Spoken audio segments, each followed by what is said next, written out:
Carry On by TheWitchBoy. Rating, teen and up audiences. Archive warning, no archive warnings apply. Categories, general and M/M. Fandoms, Batman, all media types. DCU comics. Relationships, Tim Drake/Con-El, Tim Drake and Jason Todd. Characters, Tim Drake, Con-El, Connor Kent, Jason Todd, Dick Grayson mentioned, Bruce Wayne mentioned, Core 4, DCU mentioned. Additional tags, inspired by Supernatural, Episode 1, Season 1, Pilot, inspired by the pilot, Hunters and Hunting, Family drama, alternate universe supernatural element, minor violence, medication mentioned, established Tim Drake/Con-El, Connor Kent, college student Tim Drake has issues, complicated relationships, tasers, family secrets, implied/referenced abuse, family dynamics, no actual abuse, lying by omission, Podfic welcome. Summary. Dick's been on a hunting trip. Author's note. This AU has actually been a long time coming, but since I don't have long, thick spoons, I figured write as I please and store it in a series. I'm hoping to throw more at this AU soon, but my spoons are sporadic at best, so no promises! XD. Tim startled awake at a crash in the other room.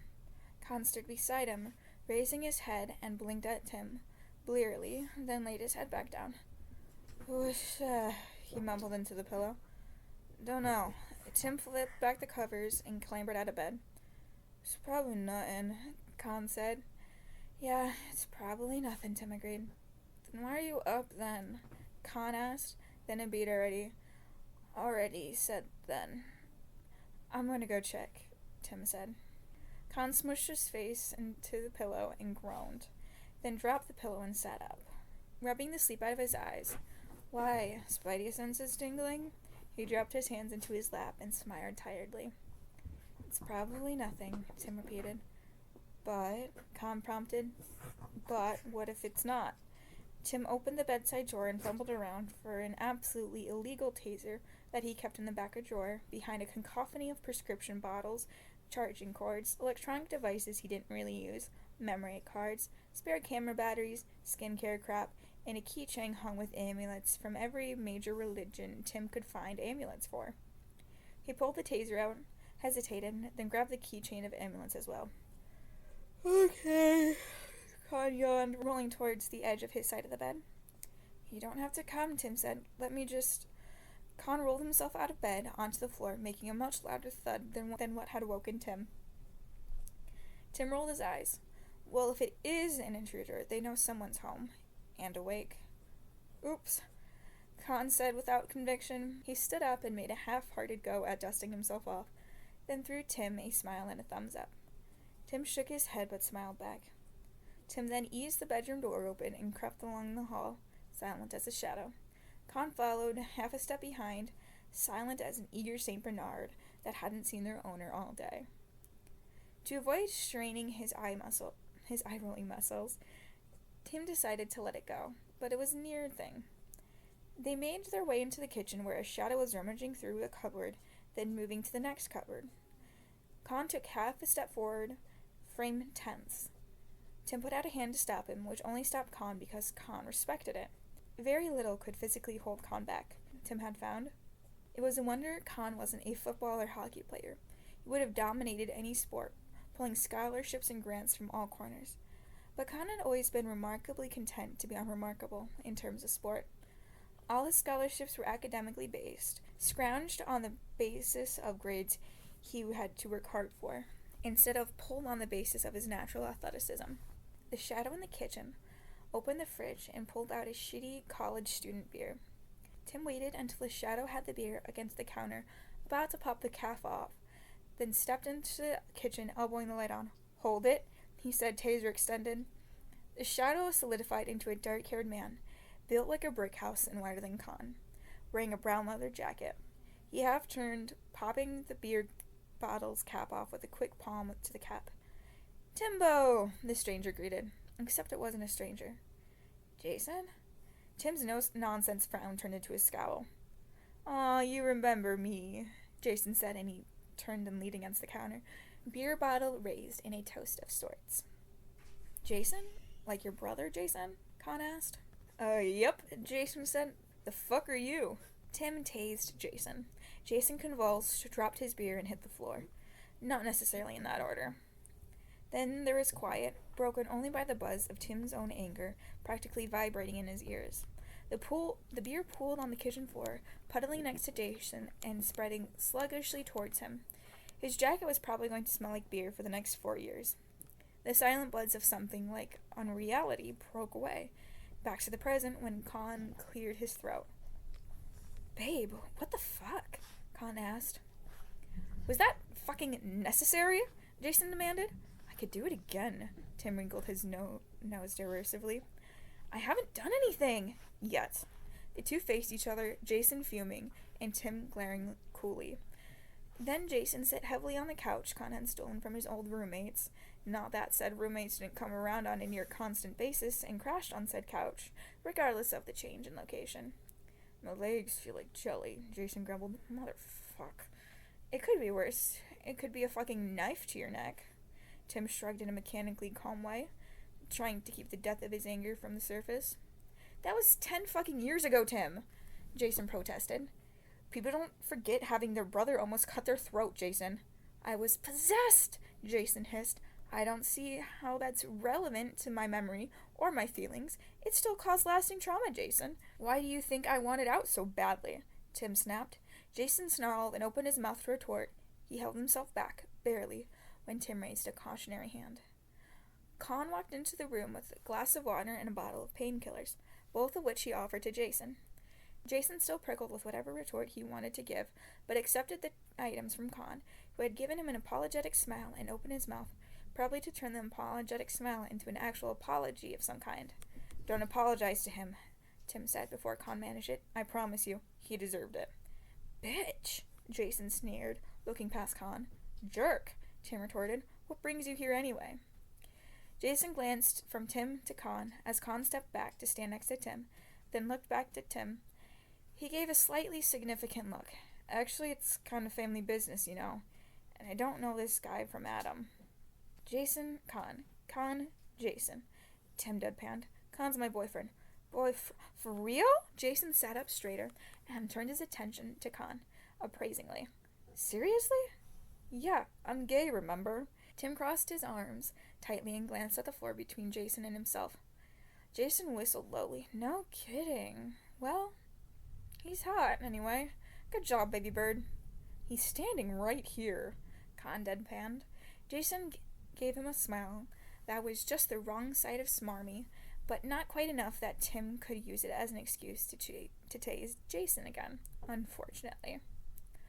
"Whatever you have to say to me, you can say in front of Con," Tim broke in, family business or otherwise.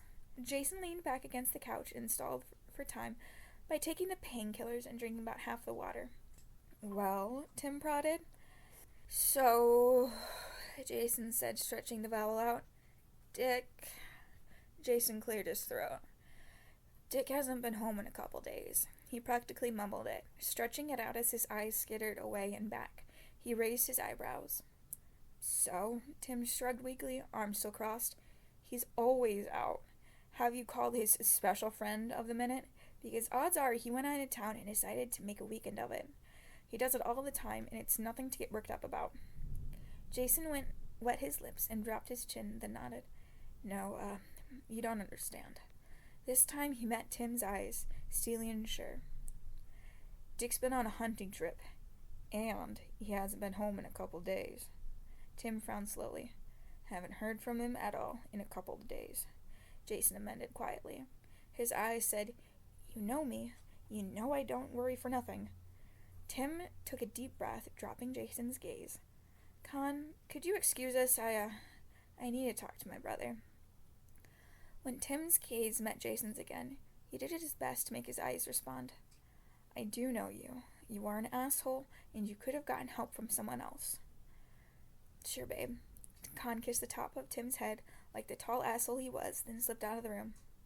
"Shit, you did good with that one." Jason said, eyeing Khan's ass as Khan left the room. Jason! Tim snapped, albeit half-heartedly. Sorry. Jason smiled at him, just as half-hearted. Talk. Jason waited a few more beats, until he could be sure Khan wasn't eavesdropping at the door or something. Then he turned a serious gaze to Tim. Walk with me, baby bird. The campus was dark and quiet. The moon already set and the morning twilight was still hours away. Tim checked his phone and found that it was barely 4 a.m. Ungodly. Tim shoved his phone back in his pocket and scowled at Jason. Are you satisfied that my boyfriend won't try to listen in? Tim sneered. He knew he was being unnecessarily venomous, but the family barely talked to him, and now they wanted help. He figured he had the right to be upset. Jason gave him a mild, reproachful look. That look was all Dick. Tim had to look away. The patient disapproval was more difficult to emotionally navigate than the unreasonable anger. And Jason was known for the latter, which put Tim even more outside his element when he had Jason exhibiting the patient understanding instead. That was Dick's role in their family, not Jason's. He seems nice, Jason offered. Oh, fuck off, Tim muttered. No, really. He seems nice. Why didn't you tell us about him? Jason asked. Didn't you insinuate that Dick was in the middle of immediate danger? Tim asked. You're embarrassed of us, Timbo?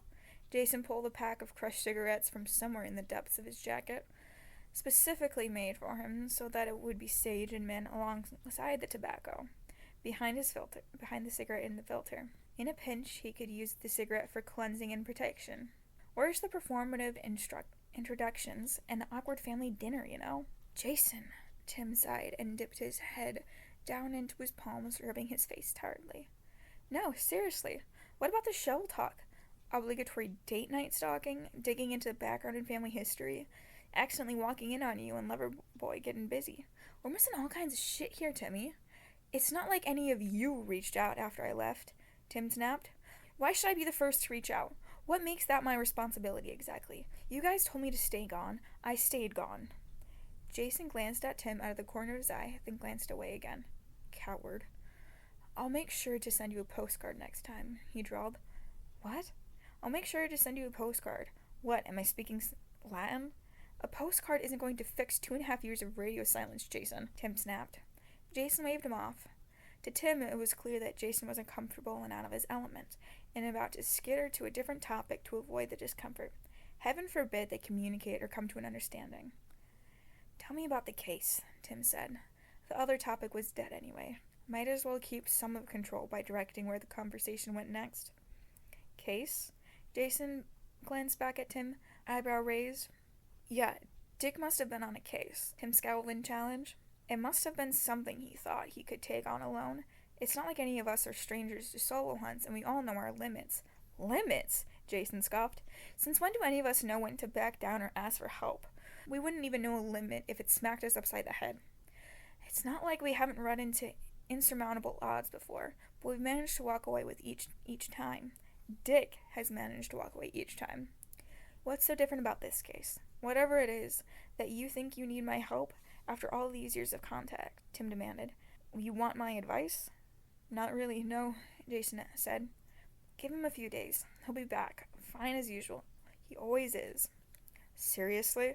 Jason narrowed his eyes, but fixed the gaze on the night sky instead of Tim.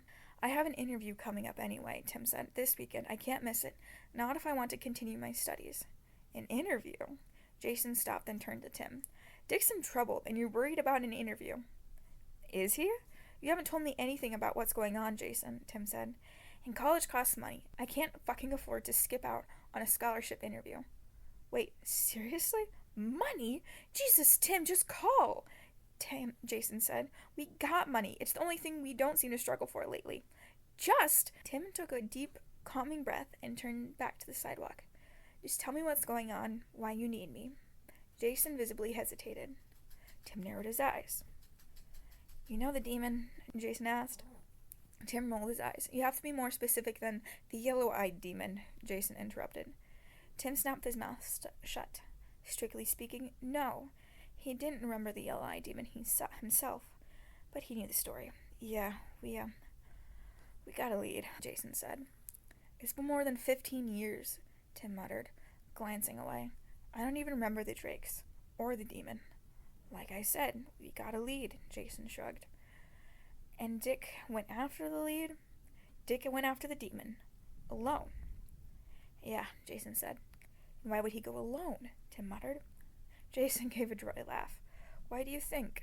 He took the car in the middle of the night. He should have taken me with him. Tim sighed and rubbed his hands over his face. Stupid, reckless, self-sacrificing. Yeah, Jason said. And things didn't pan out. Not a word from him, Tim Tam.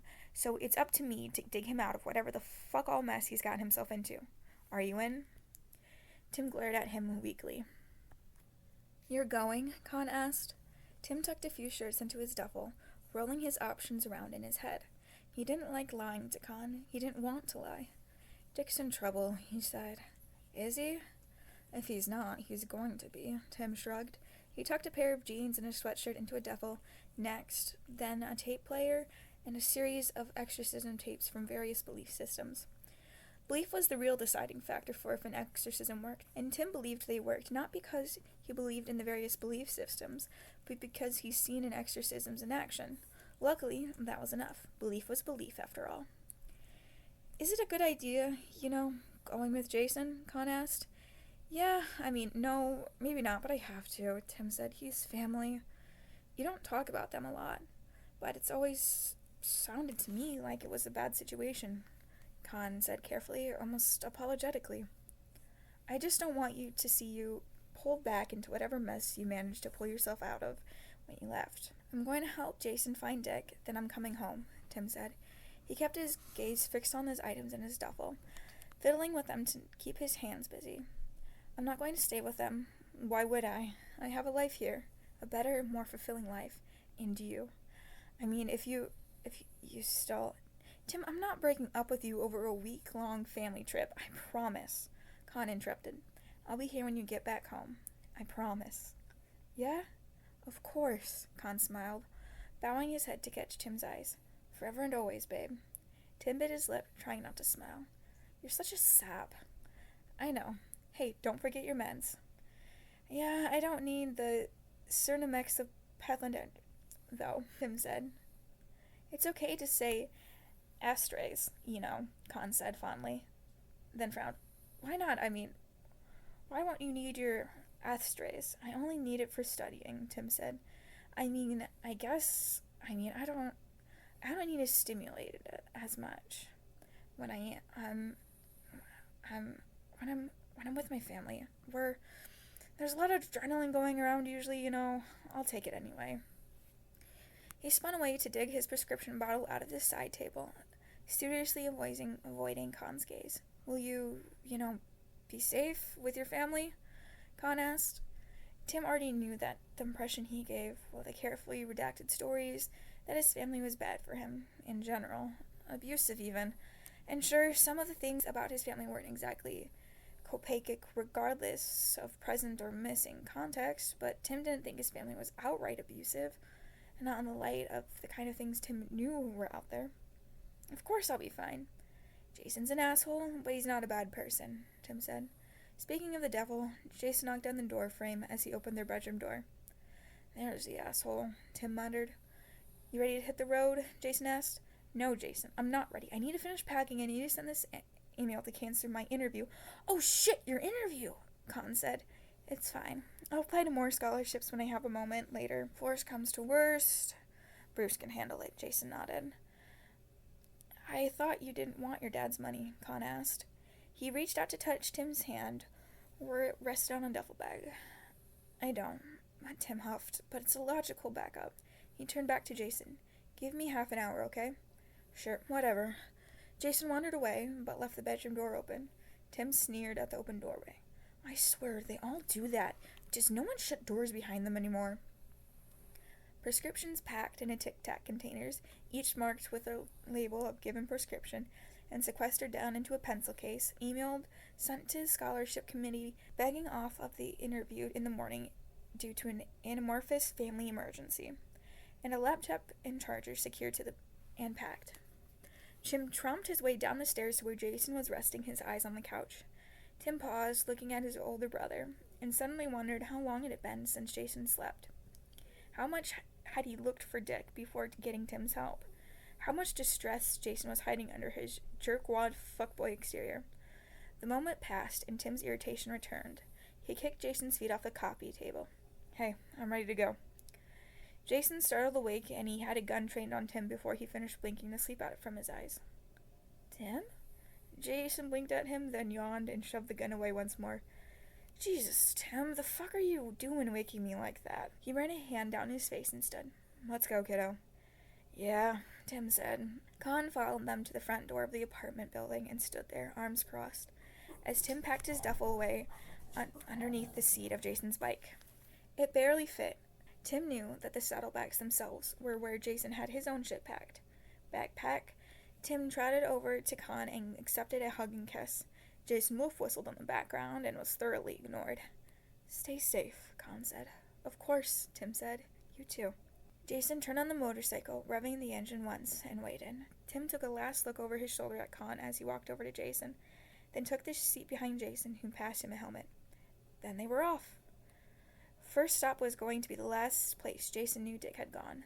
Lebanon, Kansas, the center of the United States. Author's note, thanks for reading. Come join us over at the Birdwatchers, a Bat Fam-oriented Discord server with a dedicated DC white-collar community.